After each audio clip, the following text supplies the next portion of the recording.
I just can't understand why you think that buying Mudryk, Sterling and Madueke is a better front three than Pulisic, Havertz and Ziyech. I've got so many reasons. Money on them, right? Right, yeah. So many reasons. What's to stop them flopping exactly? Sure. There's nothing stopping them from flopping.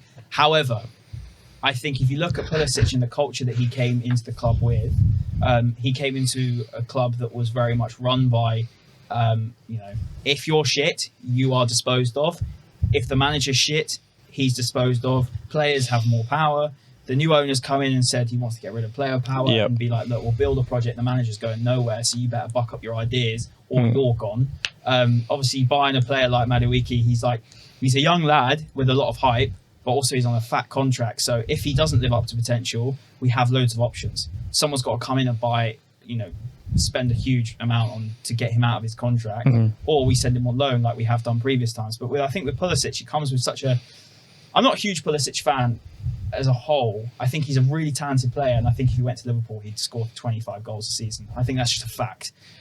But under us, I think for whatever reason, he's not quite lived up to it. And we saw flashes of it, didn't we? Yes. COVID. When the Lampard bit, just before he got injured in that FA Cup final, he was amazing. Our best player. He was the only time I've been excited by a player since Hazard. And I think that says volumes about what he can do. Yeah, 100%. But also at the same time, I look at Mudryk, he come on against Liverpool. Yeah, he didn't score. He looked good. He looked good, and I was excited by it. And I think we've missed that as Chelsea fans, that excitement. Obviously, I'm a huge Mason Mount fan. I cannot stand the hate that he gets. I am exactly the same. It's a fucking joke. This guy has won Champions League. He's phenomenal. He's a fantastic player, and he gets treated with such disrespect. And fair play, it hasn't spilled into the mainstream yet. It's just Twitter opinions. Yeah. So you can't really look too much into it. But what you're saying is what's to stop it happening again? Because, for instance, you've got so many attacking options, Tom Head, Aubameyang, Mount, Havertz. Don't put Aubameyang in there. Yeah, don't put Aubameyang in there. He doesn't play for my club. No.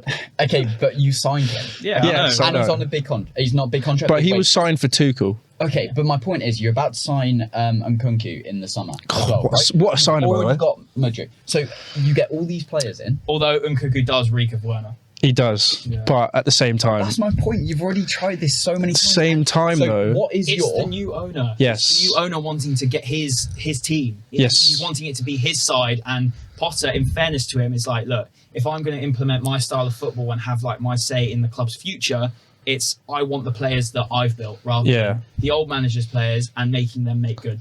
The only players I can think from the old manager that would... I think he does really want Havertz to work. I think there's a clear evidence that he does. That's why he starts pretty much every game right now. Exactly. So I think Mount, Havertz, Thiago Silva, Reece James, Ben Chilwell, even Kepa. Yeah. I think you've got... And Kovacic on this day, I love him. But, Jorginho, he's had good patches for us for the Champions League. I can't complain. But it's not good enough. Nah, what happens to Kante when he comes back? Well, we don't know. We don't. Yeah, realistically, we don't know. He's been injured the whole time Potter's been here. And also, as well, he did look a bit shit towards the end of last season. Yeah, but it came out he's playing on an injury. Yeah. So, in my opinion, I'm looking forward to him coming back, but there is absolutely no way to know how well he'll play. Yeah. He could be back to his best. Yeah. That's why it's taking him so long. Maybe they're trying to make sure. Rice, man. Yes. We need Declan Rice. I want to know. Signings isn't going to solve this. No, it is though, because our midfield is fucking toilet, bro. I would understand. World class. He is, but Jorginho's not. That's the thing, and we need another. Ruben Loftus-Cheek's not going to win us a league. No, of course not. And Conor Gallagher's not either. Can I ask you a question on should we sign Zachariah full time? He's been your best midfielder. I would say yeah. I would say yes. Because I think he's a good rotation to have. Yeah. And he's only going to be a rotation at Juve. Yeah. So why not? Yeah. When he was playing before his injury, I thought he was probably our best midfielder for a while. So I'd say so. But just because we haven't got much time left, I will go back to what's the time? We're about 6 minutes. It's fine. Got a bit of fuck. If we for the final with the front three, I'd say Pulisic, Mudryk has more. With the new manager, right? He wants to build his own team. Yeah. That's why so many of our players that we are signing right now are 20 and under? Yeah. 21 and under? Yeah. They're so young. Do you want to ask a question to finish? So, yeah. I'm answering your question. Okay. I think that the reason why he's bringing in Mudryk, João Felix, and Madueke is because he can shape them way more than he can shape those three players. The only person out of those three that could stay is Havertz. Yeah, I agree. Okay.